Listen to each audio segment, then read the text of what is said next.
Elected Liberal leader 2 months ago, Angus Taylor has been slow off the mark. His opening weeks in the job overshadowed by the war against Iran and a relentless slide in national polling towards one nation. Under my leadership, we will change for the better. Today, in front of an audience of Liberal diehards at the Menzies Institute and with an eye on voters drifting towards Pauline Hanson, Angus Taylor endeavoured to define himself more clearly, promising an immigration system based on discrimination.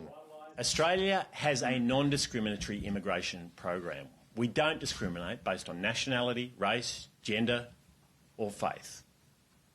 But for an immigration program to work in the national interest, it must discriminate based on values.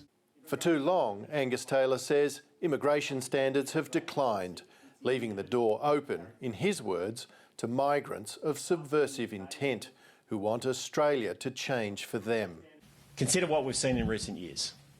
The Bondi Beach terrorist attack. These are the ramifications of an immigration system where standards have eroded.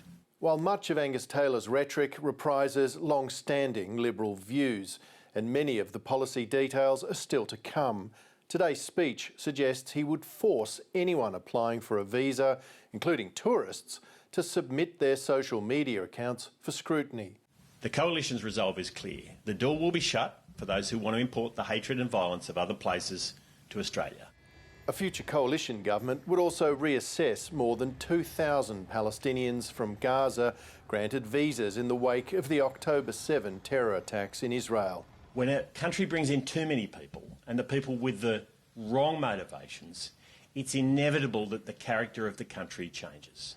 Taylor is also pushing to remove visa holders who fail to abide by an Australian values statement, including fealty to rule of law, equal opportunity and English as the national language. We've seen too many instances of visa holders flouting those values. Angus Taylor has not given any specific numbers on planned immigration cuts, and the Home Affairs Minister questioned what the language requirement would mean for millions of Australians whose parents don't speak great English but are great Australians. We can't dismiss concerns about immigration out of hand.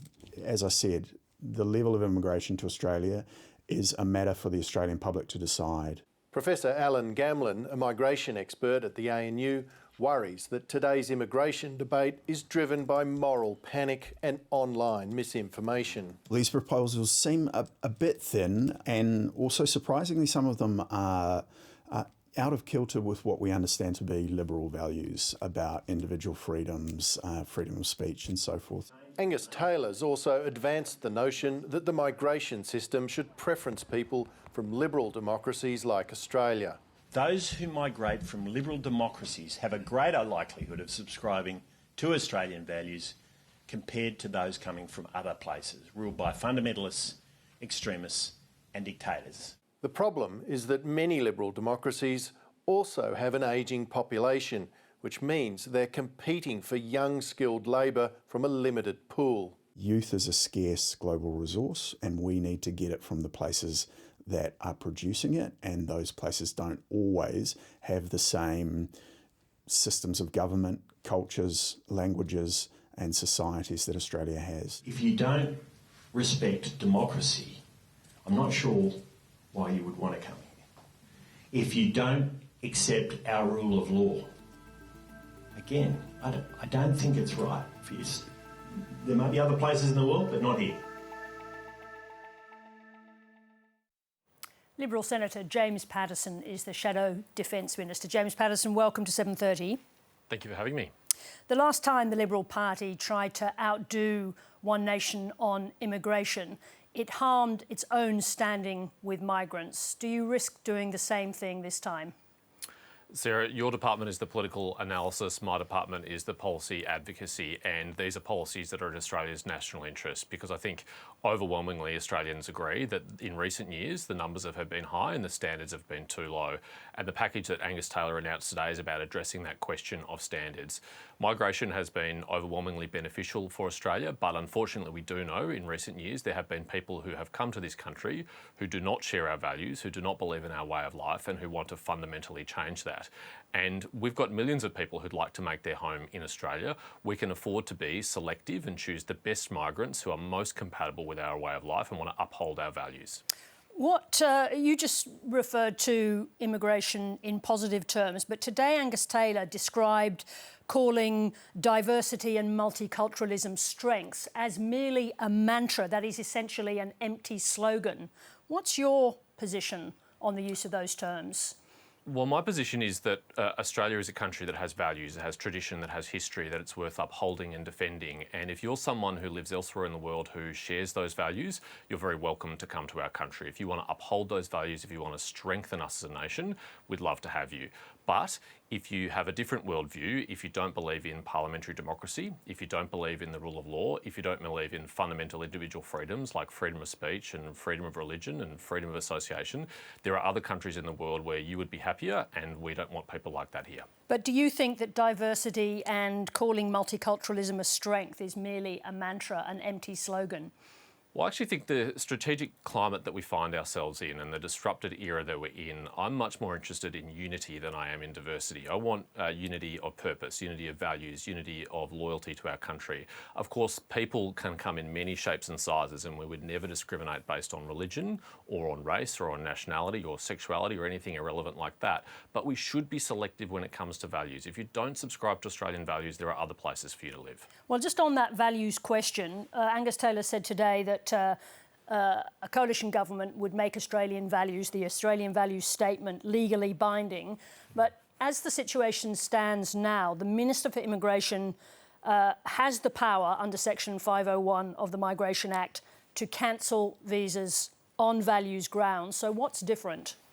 Well, Tony Burke has been pretty reluctant to use that, and he often has to be shamed into using it by the opposition but he has or media reporting. He has the power, doesn't he, James Paterson, now? Well, it's one thing to have the power, it's another thing to do it, and this is about signalling a very clear intent. I mean, under this government's watch, people who've committed serious violent and sexual offences have been allowed to stay even while they're on visas in their last term. I mean, Tony Burke had to scramble last week to cancel the visas of radical Islamist preachers who he had allowed to come to our country. So this is about making very clear that we expect visitors to our country to uphold our values and our system of government and our rule of law, as well as those who want to permanently migrate here. Angus Taylor today also framed the coalition's new policy around the Bondi terror attack. We just saw that in Jacob's package, and preventing another attack. One of those terrorists was born here. The other, the father, came here from India under a coalition government on a student visa. How would your new immigration policy change any of that? Well, I think that is an illustrative example. One of the two Bondi terrorists came to this country from overseas and never became a citizen, and raised a child here who went on to allegedly commit a terrorist attack with him. That's a perfect example of how standards have not been high enough and how we should screen much more carefully to keep people like that out of our country. That's just one example. We could take the example last week of an immigration detainee who escaped while receiving care in hospital, who's committed dozens of violent sexual offences against Australians. Those are not the sort of people that we want in our country, and I'm very comfortable being part of a political party that says we have standards and we will uphold them. Plenty more to discuss, obviously, about this new policy, but I want to ask you about what's happening in the Strait of Hormuz. Key NATO members, including the UK and France, have said categorically they will not join in a US blockade. The Australian government says it's yet to be asked. Is the Australian government right to refuse to join such a blockade under any circumstances? Look, I accept that this is an unconventional US administration, but the orthodox way to manage an alliance with our most important partner is not to preemptively and publicly rule out a request before it's even been received. We should wait until any request comes to Australia and assess it against our national interest and make a sovereign choice about whether or not we think it's in our national interest to contribute. But to go directly to this question, I am very cautious and frankly sceptical about whether Australia, it is in our national interest or whether it's within our capability to join a blockade on Iran. That would be crossing a very significant threshold to effectively be participating in offensive operations against Iran. It would be a very grave decision to make. Tony Abbott suggested that that the Prime Minister should be on the phone to the White House offering any support that they need. Is he wrong? What's different about this US administration is it didn't seek to build a coalition of allies prior to this invasion and attack on Iran. And I think with that becomes different obligations. It would be one thing if there had been a build-up and they'd sought to build consensus and bring allies along with us and asked us to participate. We could have assessed that on its merits. But given the United States effectively unilaterally launched this operation, I think we are well within our rights to carefully assess any subsequent requests that come to us if they do.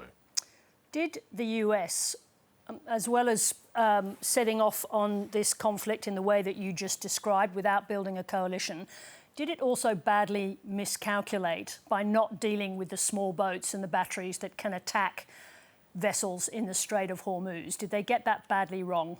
It's a fair question, Sarah, but I'm constrained, given my portfolio, publicly commenting on a sensitive alliance matter like that. What I can say is that clearly the status quo right now is not at all beneficial to Australia or our allies and friends. If this conflict ends with the Strait of Hormuz being a toll booth for the Islamic Revolutionary Guard Corps to extort the world, that would be a terrible thing. And so we do want the United States to succeed here and to be able to reopen the Strait.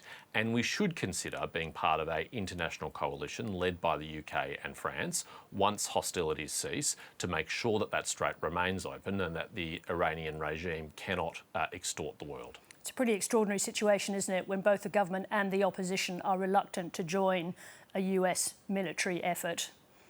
Well, I think the other consideration we should be clear and upfront with the Australian public about is that the Indo-Pacific is the most important strategic region of the world for Australia. And right now, the US has drawn down, particularly its naval assets from the Indo-Pacific to send it to the Middle East. And as the Chief of Defence Force, Admiral Johnson, said this week, that means that our role in the Indo-Pacific is more important than ever before. James Paterson, thank you very much indeed for joining us. Thanks, Sarah.